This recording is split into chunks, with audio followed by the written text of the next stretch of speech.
Welcome to this webinar at Finlandsinstitutet, Design for Whom? Diversity and Inclusion as a Business Strategy. My name is Elna Nykänen Andersson. I am the Press and Cultural Councellor at the Finnish Embassy here in Stockholm, and I will be your host throughout this coming hour. I will be introducing our panel just in a minute. Before that, just a practical note. You can pose questions throughout the webinar as we speak, and please use the Q&A function, and we'll look at your questions at the end of the seminar. But now let's start by introducing our panel. We have industrial designer Joonas Kyöstilä, winner of the prestigious Ornamo Design Prize in Finland last year for making fashion and design available for wheelchair users.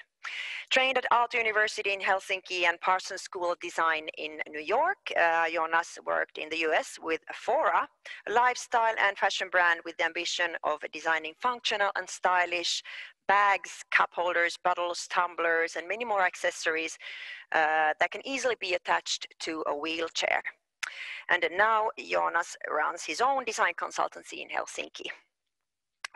We also have Caroline Suinner, Helsinki-based artist and art director.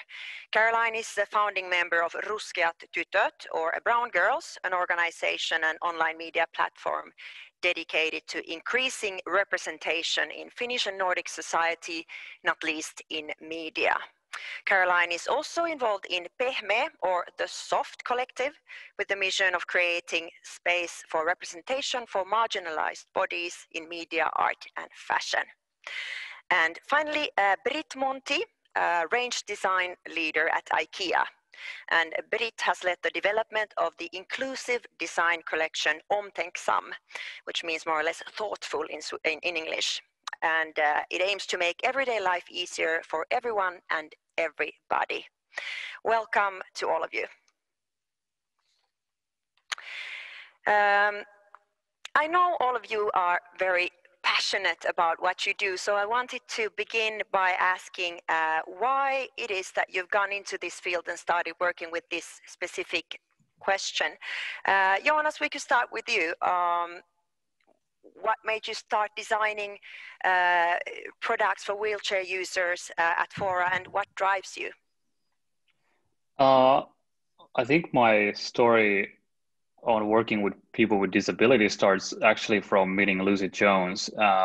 Lucy is the founder and CEO of FFORA. She's a fashion designer, and I kind of ran into her by an accident, and she was just looking for a designer to join her, and we met in this tiny coffee shop in New York, and she just explained to me this idea that she had in mind. She got some investor funding and she wanted to build a fashion and lifestyle brand for people with disabilities. And I had just graduated like a year ago before that, and I was very lost what I wanted to do as a designer. I was very confused of like, there's this oversupply of designers and everyone's working on this oversaturated fields like furniture.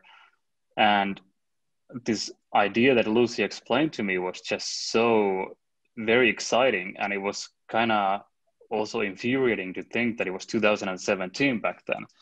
And there didn't exist any good looking wheelchair accessible products. Like Lucy just simply wanted to start with wheelchair attachable bags and cup holders that look good and work well. And that actually didn't exist back then. Everything looked very clumsy and utilitarian. And to me, that was already like this kind of a kickstart to this whole topic of working with wheelchair users specifically. I think we actually have an image, if we haven't really seen, not everyone maybe has seen FFORA's products. I think we have an image that we could show. You're still more or less quite alone as a company working in this field, is that correct? Yes, unfortunately, yes. And it's clear that there's more and more conversation around this topic, and there are bigger companies also interested about doing similar product lines. But I do really feel like we are still the first company who's actually doing fashion and lifestyle for people with disabilities. And here we can see in the picture is that unique attachment system that you guys have developed. Let's go over to Caroline.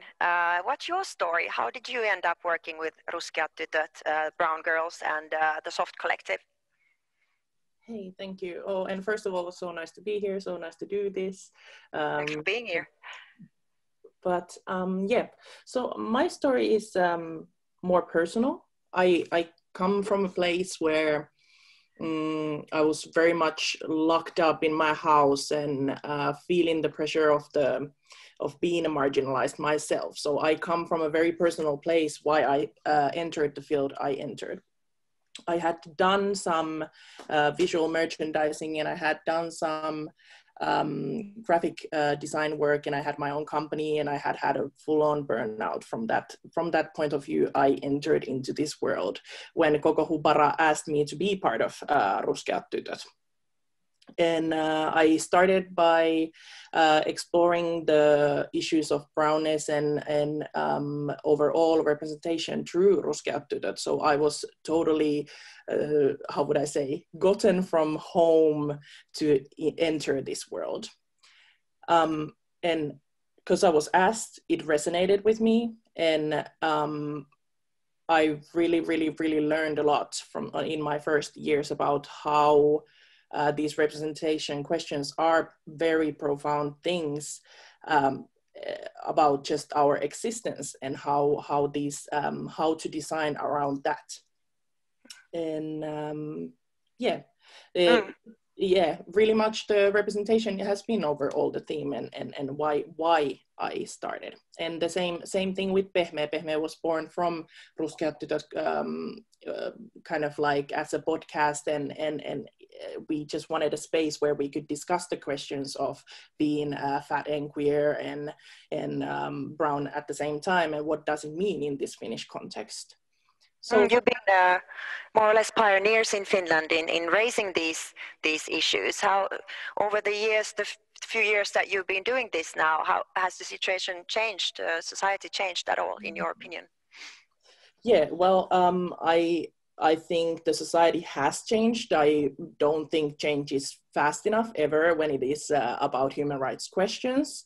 But yes, I do think that we have also had a big effect on a social level and as an educational level in Finland to understand the intersections we have here. Thank you, Caroline. And let's go over to Britt. I understand you also have quite a personal story behind your engagement in this field and particularly the OMTÄNKSAM collection. Could you tell us more about that? Yes, I will, gladly. Thanks for inviting me. Lovely to be here. Yeah, I in my work at IKEA entails not looking into the future, but looking outside the box and see what is going on in the world. And we study, I mean, we get loads and loads of reports on global macro trends, and it's not trends about colors, it's more trends about sociological and macro trends, I mean, in bigger movements in society. And so my take was and is, what are the implications of these movements when it comes in terms of home furnishing? And what we could see clearly was the aging population is growing rapidly, and this is fantastic. This means that people don't die of diseases in the same way as they did 40 years ago. However, this also has, the implication is that people grow older in their own home. They keep on living in the home environment much longer. And that's when I started to realize that this is something that we had to look into. And at the same time, I suffered from a stroke. And it came, yeah, as it always does, from one day to another. And I was hospitalized. And then finally, after a few months, when I came home, I was offered, which is fantastic. But I was offered a lot of help, so some physiotherapists came to my home, and they said, oh, you need this and you need that in the bathroom and in the shower and the bed and things. And I said, oh, great, thanks. And then some handyman came a week later, and were going to place the ugliest things in my beautiful home. And I just said, I'm so sorry, but I can't accept this. My deepest apologies, but give it to someone else who needs it more. I didn't want to offend them and say that they were ugly. So, and that was, a really, started, a process. But these companies who design these things, they have never ever considered that these things will end up in a home.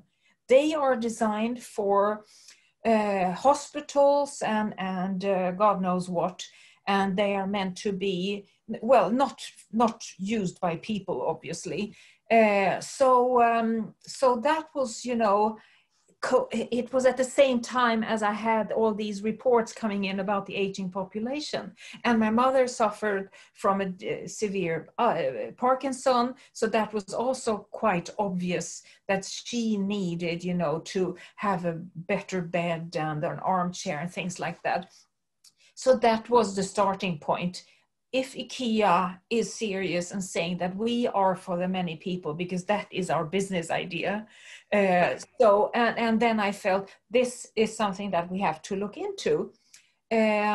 So that was the starting point. What can we do?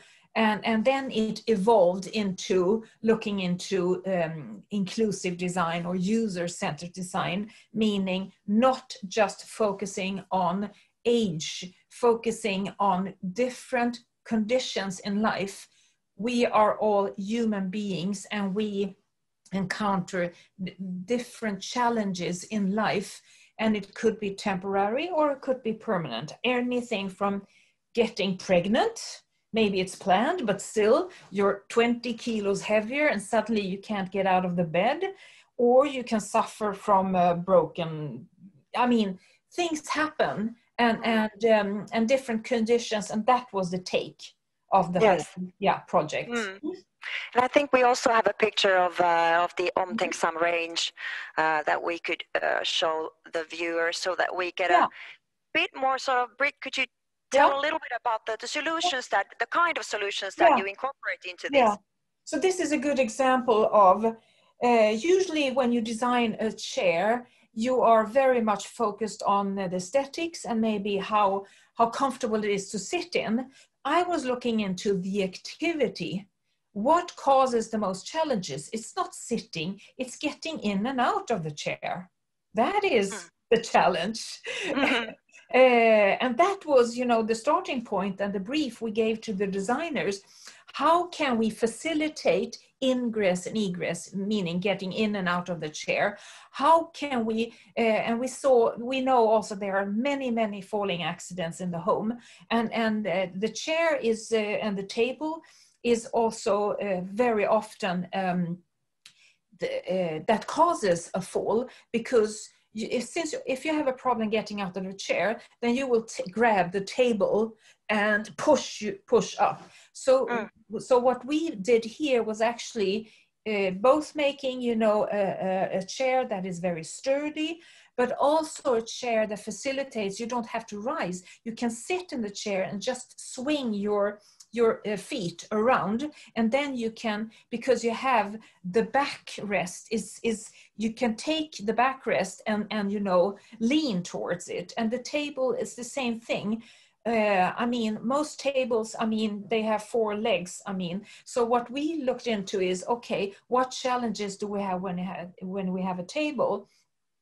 It's that it has often sharp corners. And when you get older, you have much thinner skin, and the same goes for children. So no sharp corners, and we also wanted to have a very sturdy tabletop, so it's made in a material that doesn't break or doesn't scratch. It's scratch resistant, it's heat resistant, and things like that. And also, yeah, so these are some of the features, and everyone can benefit from them. It's not that you, here we have a chair for, you know, the senior citizens. No, this is a chair for anybody. I mean, it clearly sounds like there is a demand for these kinds of products. That's easy to see. How about Joonas? What's your view on how much demand is there for the kind of products FFORA makes and sells, for instance? What's your sense after a few years of being in business? Well, I think a common misconception is that people think, for example, wheelchair users are a niche audience, or people with disabilities are a niche audience, but actually they are a massive audience. And, you know, there are so many people from between who have have chronic diseases or chronic illnesses. So it's, or like Britt mentioned, like, I think what we've really tried to do at FFORA also was that to design the products in a way that when they're designed disability first, they're better for everyone. And there are companies that are doing that as well.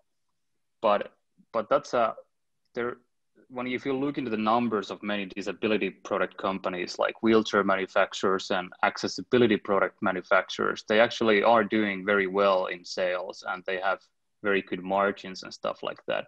I think maybe the issue is that many companies who've been specialized in those products, they are in their kind of like own corner, and they've got used to repeating the same steps and methods. So most accessible, like Britt also mentioned, how those very ugly products that she didn't want to get into her home, that's such a common, like there's no reason for them to look ugly. But the reason why they look ugly is most probably because they're designed by maybe engineers in their 50s.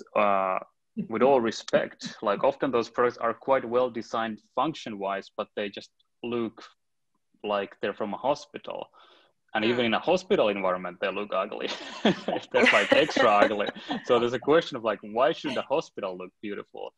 And also, of course, your home should look absolutely gorgeous. So and it becomes also a question of everyone having, everyone should have the right to be able to choose, you know, from the market of you know, products. Now there's a much bigger market, or there's a much bigger choice for people who don't have disabilities. You know, you could buy any bag, but so it's a question of a right to choose as well. Absolutely. Yeah. Caroline, it seems like you work a lot with media. It seems like lately we've been starting to see more and more diversity, for instance, in fashion shows and photos. Why do you think this is happening now, and why not before? Well, I don't know what to say about time before. I think we have gone through a big changes over all of like making priorities different during this crazy times that we are living. But maybe I think that change comes in waves, and first we resist, then the trend somehow like stabilizes somewhere before it's like, or after it has been bouncing back and forth. And the big thing that has happened is that I'm talking from my own perspective here, but for example, when we talk about like blackness or brownness, then we can see that black has become trendy, and black has black hair, black fashion, black music, and so on. So that always like kicks the kind of like the engines of what is interesting to the public, because that the trends and the movements and the changes according to our visual world and what we encounter in our lives becomes the reality that we live in and we understand. And also I think that there is a big thing about this awareness movement, that awareness has been a lot more trendier. So the people who work around these issues of design or of journalism or so on have had this very profound wokeness movement as well, when it comes to for example Blackness or any kind of intersection or marginalized body situations.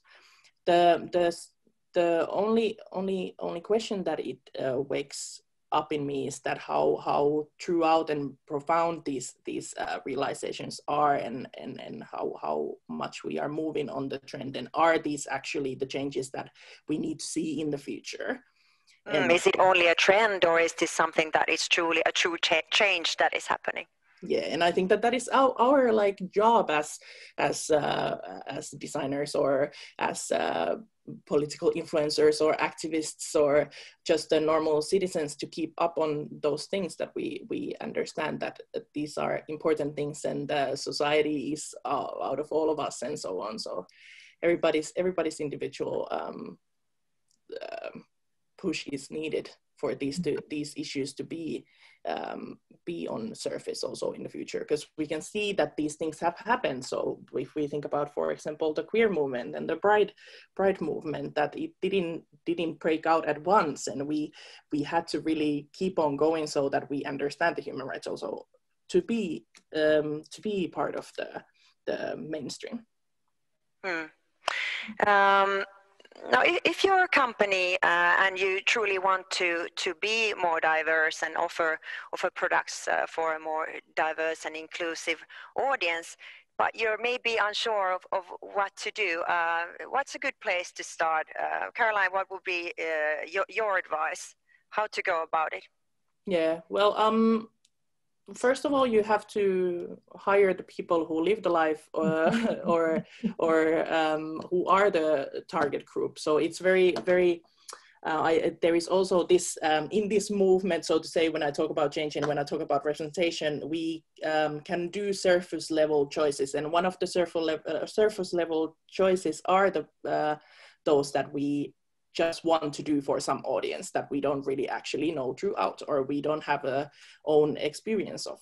So that is one of the things that I really think, and I think that requires also sometimes stepping away from your own tasks or your own agendas. That, for example, that if my main concern on this product is to make money, then I cannot see the need of facilitating, for example, fat bodies in my restaurant.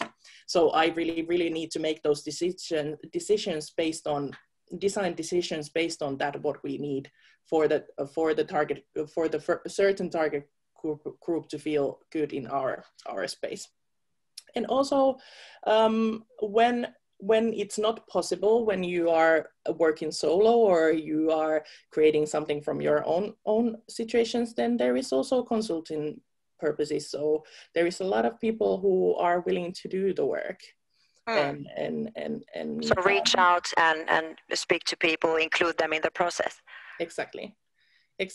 And then also embrace those ideas that often I feel like if we in business world, for example, we are very much focused on what it will benefit us, but what it will benefit us is momentarily kind of solutions that we create. We have to think about the fact that in this world where we have everything too much already, so we have to focus on the situation where we create something that is important for the society and for all of us.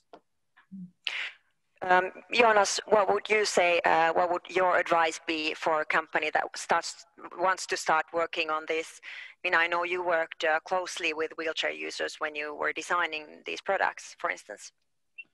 Yeah, I think one thing is as simple as it sounds. You need to really understand and really know your customers. And I don't think many companies really understand their customers at all.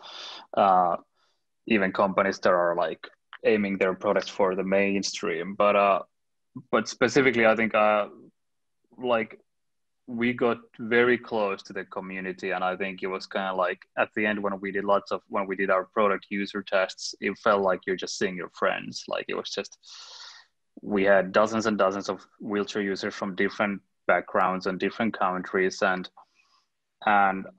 a big thing was to facilitate, I think, this kind of a safe environment for people to feel very comfortable to talk about their own lives and their daily routines. And And it seems that we managed to do that because people were always very excited to come and talk with us. And of course, we compensated, of course, for people for spending time with us. I've seen a fair amount of like fashion companies, for example, who are kind of trying to make disability product lines. And to me, it usually seems like they're not really, it just appears that these companies are not fully committed to the whole idea. They might make like kind of a collection and a campaign that makes them look good momentarily. And their product might be just fine, but you can tell that there's actual lack of like holistic understanding of the audience, that there's a couple of designers who might understand the challenges and issues very well, but then the advertisement and branding and everything around it just kind of is quite stagnant. Something wrong about it.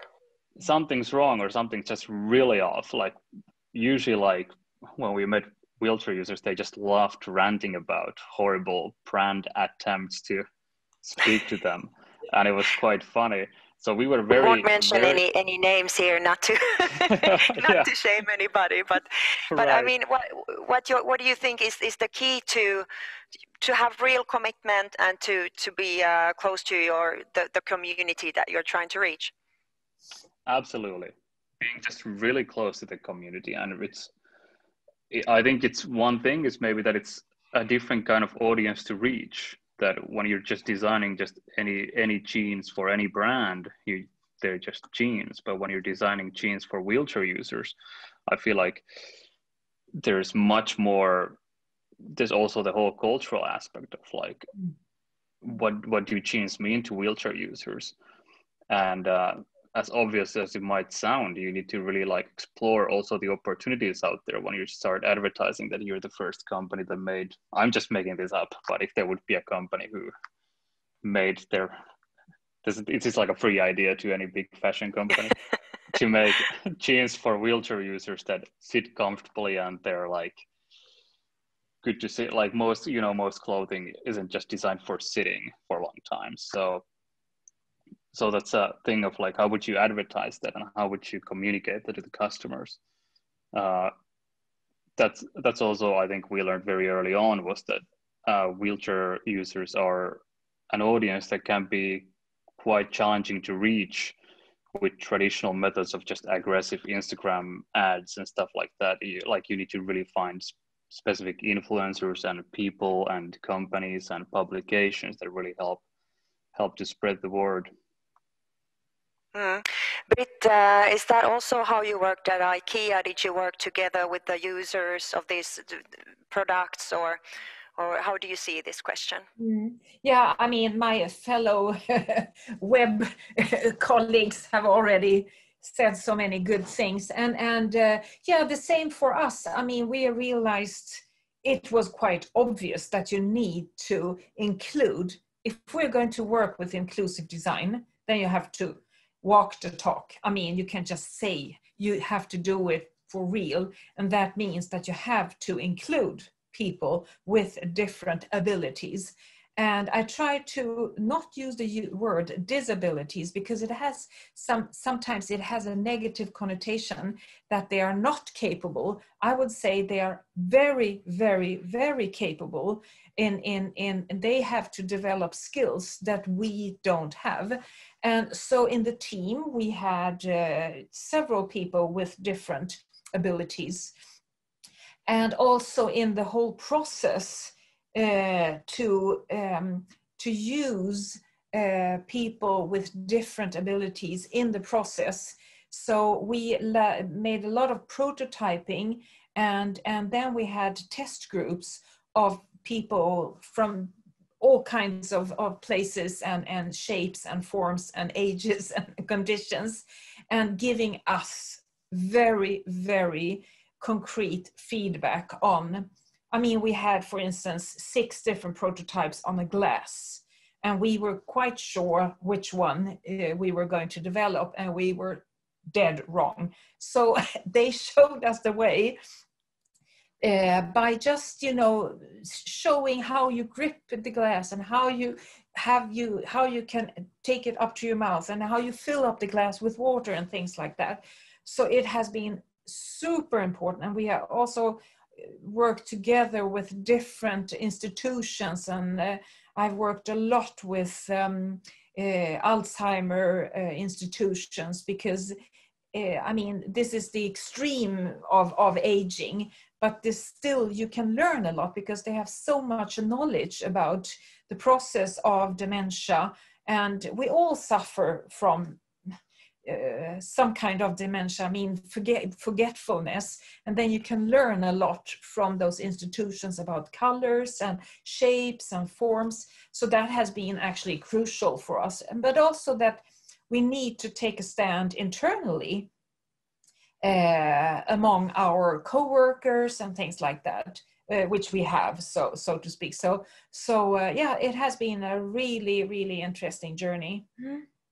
Because one question is also, one question is the products and people we see in images, but then also there's the other side of people who are actually working to develop the products, etc. Is that also something you're looking at IKEA, for instance, hiring people with different abilities? I mean, disabilities? I mean, we hire people with different abilities internally at IKEA, but we don't have any control over our producers because they are spread all over the world. So and that, I mean, we can only take show the way by ourselves, leading the example of but and in actually in many cases of the factories, people have different abilities, because we are producing in countries, like many different countries, where many people have different conditions that we don't have in Sweden. So I think that goes without saying, but we don't have a structured way of telling our factories, because we don't own them. But we can only take control of our own, and there we have an agenda, so to speak. When it comes to yeah. Caroline, is that something that that you think about, or you feel is important, that, you know, for instance, in images, who's behind the camera, how much does that affect, you know, what we're seeing, and how much is that happening, that kind of change that we're maybe not seeing in images, but sort of behind the scenes, behind the camera? Yes, absolutely. If we are talking specifically about art direction processes and so on, then it's very important to me that whatever the agenda of the picture or the campaign or whatever we are working on is, that the people from that intersections are part of the process, even if myself is not present. So I think that it's very important part of the process to think about what kind of gaze you give into the picture without announcing it. I think that the messages that come between the lines are more important than the messages that are represented as words directly. So yes, I do think about, and for example, when we have, if we talk about then experience design or so on, then for example, in our processes, when we built with Pehmee-kollektiivi this stage on Ruisrock called Pink Box, in there we made sure that all of the people who were part of the process and creating this stage and all of this was marginalized people, as the space was created for marginalized people. So yes, I do think that it's kind of impossible to say that we are doing intersectional or work without actually putting that into the course. And yes, we use also, for example, only in our own project with Pehmee-kollektiivi, we only use marginalized people as our photographers or as our who dress us up or so on by now. But then also I do not directly think that it's impossible for people from other margins to understand and be part of these processes, but I do think that it's very important and that the focus is there. Right. Well, if we look at the money side of things, as much as many people understand the need for representation and inclusion in design and fashion, for instance, companies also need to make a profit to survive. And is there, I mean, we touched upon this a little bit, especially as you mentioned that it's often thought that the wheelchair community would be small and there wouldn't be much demand, but is there a business in this? What would you say if you would elaborate on that a bit? Well, I mean, if you look at the numbers, there's clearly business out there. Like if you look at all the wheelchair manufacturers and you look at all the accessibility product companies and you look at their revenue and you look at their profit margins, they're pretty good. So, and also, I don't know the statistics, but the amount of people with disabilities, it's we're talking about a big audience. I just think to lots of us, it's kind of almost like many people just don't know anyone who is a wheelchair user, for example. And that's why some people tend to forget that there's a huge audience out there just because you don't happen to know a person with a disability in your own work cohort or in your family. But yeah, I just think it's a fact that there's money because you can just Google it and you can see these companies just cashing out. So and they would need some good design, right? They would, exactly. Well, that's the outrageous thing of like, there's really no excuse for the products to look like they're looking like right now. Like it's 2020 and we're living in this, many of us are living in a world of luxury and still for some reason, wheelchair users can't even find a good looking bag to attach to their chair. What kind of reception have you gotten? What kind of feedback do you get from the users? We've gotten actually overwhelmingly positive feedback, and I think it's because we like triple checked everything like dozens and dozens of times with people, everything from our brand messaging to the photography we had and to the models we used, we've heard multiple times that people have told us that they were crying when they opened the products for the first time because they couldn't believe there was something so beautiful they could have as wheelchair users. It's a very flattering thing to hear, of course, but we've gotten a good amount of mostly overwhelmingly positive feedback. Of course, you always hear critique too, and that's good. For example, mostly about some of the functionalities of the product for very certain situations, but we also quite often we've been able to work around those customer feedback and being able to provide them, our users, some kind of compromise or solution. Britt, you're working for a big international company like IKEA.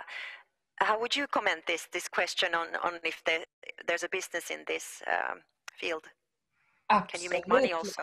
Yeah, I mean, definitely. I mean, you can't count out maybe 25 to 30% of the population,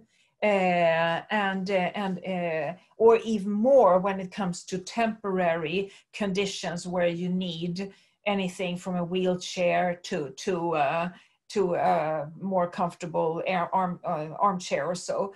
I think it's just a matter of what you set your mind to, you know. Because if you start counting on it commercially, of course there's a huge business, a huge potential, but I don't think, you know, we have even considered that. I mean, in large, that this is ordinary people suffer from different conditions, and so it has been very stigmatized, you know. We tend to put, you know, all the seniors in one group and all wheelchairs in another group and all people with this condition in another group, instead of having all in one group being human beings.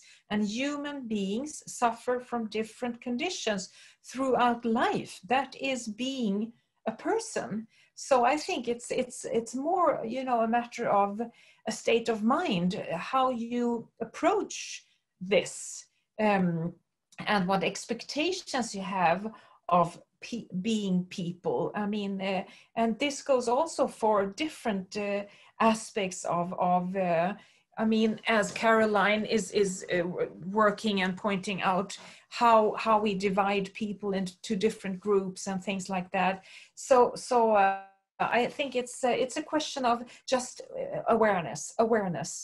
Yeah, and you mentioned awareness, and Caroline mentioned awareness previously, and how it's kind of become sort of a bit more fashionable to be aware of certain issues. Do you think that this is also something that will affect people's consumption? Are consumers now impacted more by their values when they're choosing what to buy? I can say, if you ask the question to me, I can say that after Corona, I think everyone has become very aware of the functionality in their home, and also have had a wake-up call that what happens when you don't have the functionality in your home, especially when you're working from home. And it's about ergonomics, and it's about very, very basic functions that you need in your home. So if we don't get better working chairs and tables home, we'll soon be sort of a bit disabled, all of us. Yes, exactly. And you know, I mean, everyone benefits from something that is height adjustable. And I mean, I can speak for myself that I wish that we could develop something at IKEA, a height adjustable kitchen, because I mean, just especially for people in wheelchair, but also it becomes super commercial because most families consist of many different family members in different shapes and sizes. I mean, you have kids and you have others all the way. So having a height adjustable part of the kitchen, everyone will benefit from it. So yes, I think there will be a demand for it. Absolutely. Caroline, what do you think? Will consumption become more value-based, value-driven? Yes, I already think that before Corona, we have seen how this has been the way to kind of go forward when we look at the like cosmetics market, or if we look at how people are. What kind of clothes people buy and so on. But it has become a very, as a fat person, for example, it has not been so easy for me to take part on all of those markets that have been conscious. So I do think that there is, I think that we should recognize that meeting the needs of diverse populations is the key to the business models that we should like kind of do now, because I think that there is so many things that are still overlooked and seen, and not just how we think that our markets are now, I think, quite socially acceptable by the time. So the more we dig into the deeper of like, what about if the market is more serving and not socially acceptable, or go into the frame of norm, then where can we go with that? And obviously it's like, is there business in serving for all the people in the world? Yes. Does it cost more? Maybe. Does it take more effort? Yes. Or you know, and I think that it will challenge the norms that we have in the Western society, most likely, but it's necessary for your company in the future to kind of blossom, because the money is in diversity, because we are diverse, and the more we are going towards this way of like how would I say? Well, I talk about a lot about, you know, self-centered issues, so to say, like self-love and the identity and so on. So I think that we are going towards that way, that we are individuals for the community rather than just just, you know, our own consumption. So I definitely think so. Yeah, you could almost turn it around and say that a company needs to have values today and stand for something. And otherwise, I mean, that could be a hygiene factor that you do have to realize. Do you agree, Joonas? So what would you say? Yeah, I mean, I do think it's been already like, especially I think in the United States, there was a huge wave of startups in the last 5 years that were all about values and all about the narration of the brand. And I think it's been studied more and more that, for example, there are more and more people who are not really interested in heritage, so-called heritage brands, like old big fashion brands, for example. People are looking for brands that are fashion brands, for example, when you're picking out clothing that have some kind of interesting narrative and some kind of value base, and people are more interested about what's the whole birth story of the company, instead of what's the actual, if they have a long heritage and if they have a high brand value. So absolutely, I think it's I think that's already happened actually. I think people do make their decisions based completely on the value-based story, and the fact that you can like show your shoes to somebody and be like, these are made by this kind of a company that has this kind of a story in the production line. And that's, I think, at least I've noticed that with my friends, that people are more interested in that than actual like big brands like Nike or Louis Vuitton.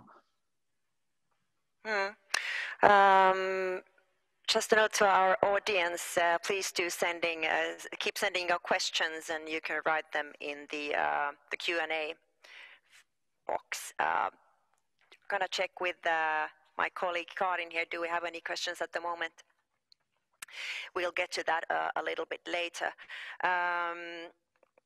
Britt, as you work a lot with a big group of people at IKEA, and you have a good sense on global trends and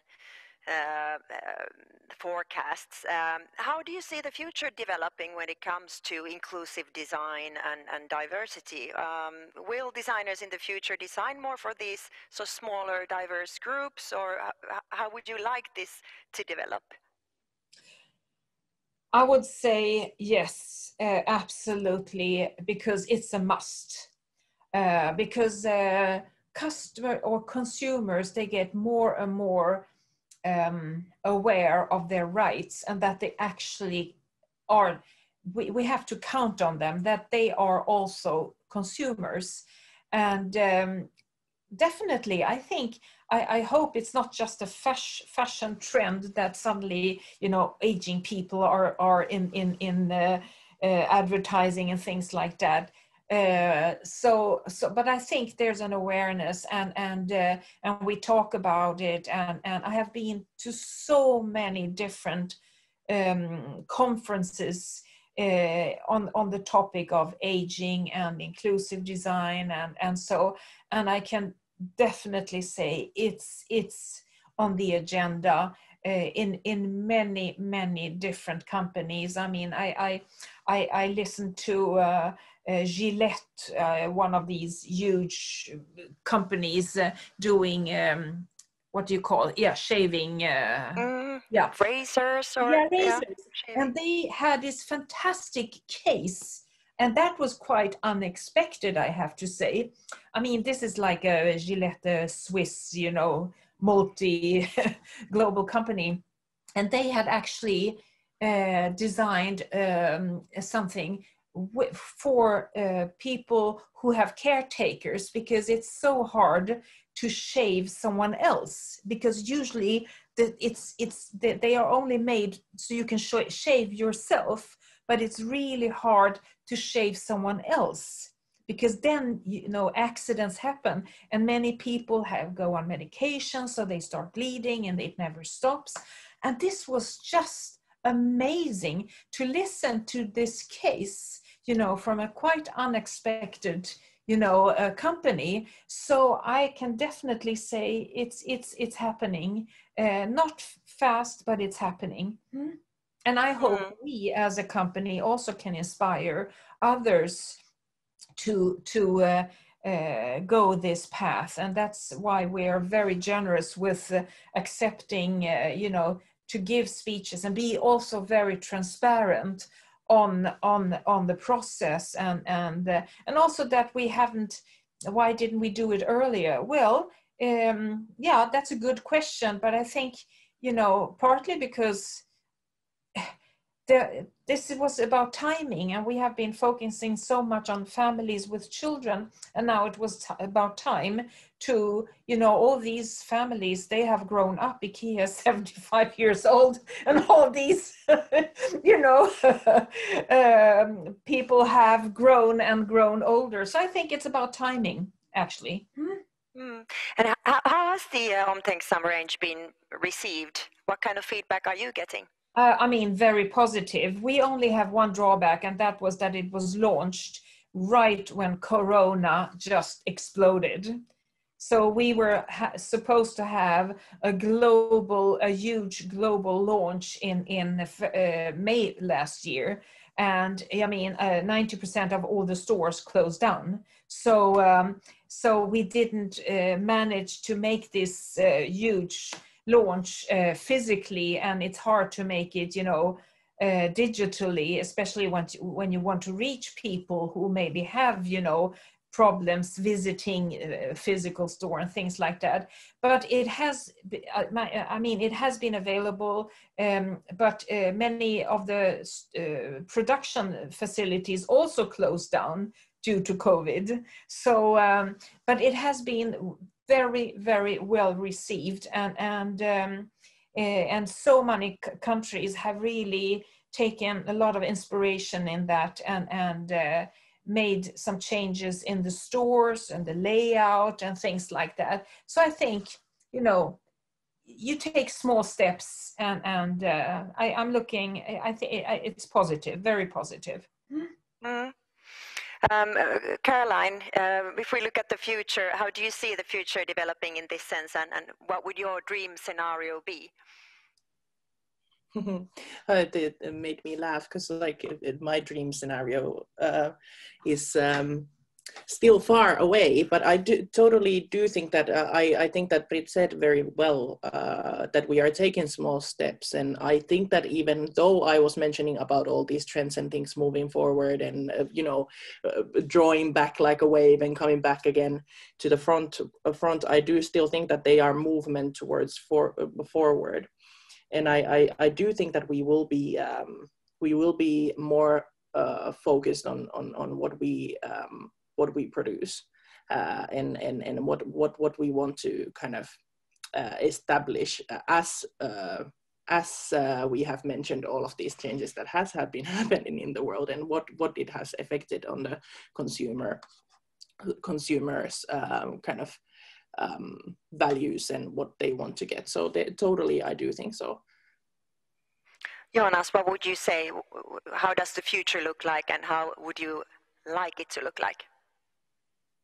Well, I think there's still kind of a gap with companies I see lots of these case studies, like Britt mentioned, that Gillette case study, and big companies making really incredible case studies, but then they just kind of, after the case study is done, the whole project or product just kind of hits a standstill. And I think there's many companies still lack the full commitment to really drive the case study through from a case study into a successful product. And that will require that the company, not only the certain specific design team behind the case study, but the whole company will really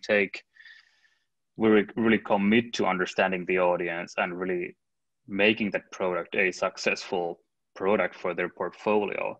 So I think there's still, because I think there's, for last 10 or 20 years, I've seen lots of companies do these campaigns and do these case studies, and very exciting case studies and you're just wondering, why isn't this being made by this company? Why isn't more happening, that it's kind of staying there at that stage. Right, exactly. It's very frustrating because it's kind of like showing that we could do this and we're good people because we think about wheelchair users, but then the whole thing doesn't come out to the market. And I think that's really frustrating to see. Maybe another thing is also just, I think in design education, there's lots of work to do about social responsibility. I mean, design, I've studied both in Finland and the United States, and there's been, in both places, there's been lots of talk about social responsibility and sustainable responsibility. And I think designers generally are quite responsible people, but for some reason, I don't see it in practice really, like when it comes to specifically social responsibility. Like still when I go to furniture fair, I just see chairs. Yeah. And it's just like, Right. why? And then you see people even putting like, this chair is made from Finnish birch wood, so it's sustainable. I'm like, is it sustainable? Like the question is like, can it be sustainable if we have already like a huge oversupply of these products? Like there's already so many chairs to pick from.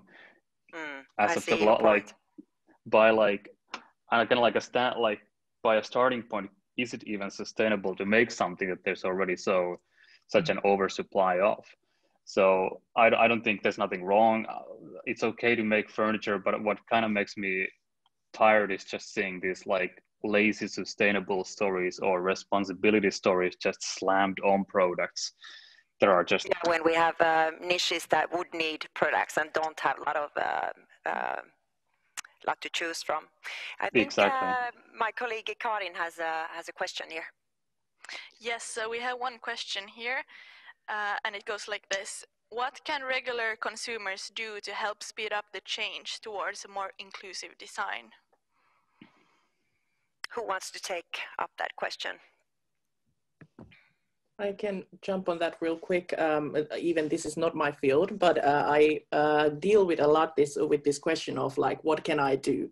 What can I do about racism, or what can I do about whatever it is that we are talking about? And I think that it depends on where are you, what is your position, what can you do when it comes to consumerism. These are questions that you have to first like look into yourself and understand where you are located in this linear of change. Britt or Joonas, do you have more to add there? Yeah, I mean, always have a demand on the suppliers. Always tell the stores that you visit, give them a constructive feedback. Anything from it's impossible to, you know, how do you expect me to reach the products that are up there? How do you expect me to read something which is so small letters, so it's absolutely impossible? Why don't you offer a magnifying glass at least, so I can read, you know, the content or the price? I mean, there's so many things that the customers, we potential customers, can actually tell the different suppliers and stores and so. And also, I mean, we have the power, because we have the power to say, no thanks, I'm not going to buy anything here. You neglect me, but you want my money? No thanks. I do it all the time. If they don't greet me in when I come into a store and busy looking on the phone, I'm not paying your salary anymore. Bye-bye. Be a demanding consumer, in other words. Consumer. Yes. Joonas, would you like to comment also? I love that. But yeah, yeah, I think also I would encourage people to really just research companies you're supporting and research products and campaigns. Like I've seen lots of like footwear campaigns that are about ocean plastic, and there are like this sports footwear that says that it's made from plastic that's like from the oceans and blah blah blah, and you're like imagining like happy dolphins being saved from this plastic. But then it turns out when you actually research it, that it was, for example, this one example with this one very big company that it wasn't ocean plastic, it was plastic that was theorized to end up into an ocean. But it didn't end up into the ocean because it ended up into the shoe. So it's kind of, the narrative was just very off, I think. And I could see so you the have thinking to be behind critical. it. Yes, you have to be very critical. And some people, like, for example, vegan leather at some point, and it's still kind of this, I see people being very confused about it because at some point somebody realized that like fox leather plastic can be just renamed vegan, and suddenly people are like, oh, what is this vegan animal? Like, sounds very like, so it's, that's my joke, but it's such a bad joke, but it's this whole idea of like, it's plastic, like it's fine if you want it, but vegan doesn't, in this context, it's plastic, it's the same stuff it was 10 years ago. Yeah. I think we're unfortunately running out of time. I wanted to thank you all for this very interesting conversation. Lots of new insights for me, at least personally. Thanks to our great panelists for joining us, and thank you to the audience.